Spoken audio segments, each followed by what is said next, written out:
కర్నూలు జిల్లా పత్తికొండ మండలం ఊసూరు గ్రామంలో తీవ్ర విషాదం నెలకొంది. గత నెలలోనే వివాహమైన రవి అనే యువకుడు పాము కాటుకు గురై మరణించాడు. ఆషాఢమాసం కావడంతో రవి తన భార్యను దేవనకొండ గ్రామంలోని ఆమె తల్లిగారింట్లో వదలడానికి వెళ్ళాడు. ఇక ఆ రాత్రి ఇంట్లో నిద్రిస్తున్న సమయంలో అతడిని విషసర్పం కాటు వేసింది.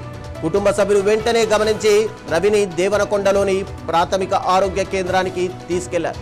ఇక పరిస్థితి విషమంగా ఉందని చెప్పిన అక్కడి వైద్యులు పత్తికొండ ప్రభుత్వ ఆసుపత్రికి తరలించాలని సూచించారు.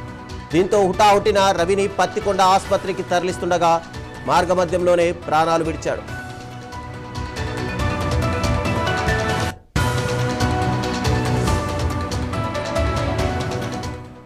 ఈ ఘటనతో హూసూర్ దేవనకొండ గ్రామాల్లో తీవ్ర విషాద ఛాయలు అలుముకున్నాయి. వివాహమైన నెల రోజులకే రవి మరణించడం కుటుంబ సభ్యులను గ్రామస్తులను శోకసంద్రంలో ముంచింది. పాము కాటుకు గురైన వెంటనే సరైన వైద్యం అందకపోవడం వల్లే ఈ దుర్ఘటన జరిగిందని బంధువులు ఆవేదన వ్యక్తం చేస్తున్నారు.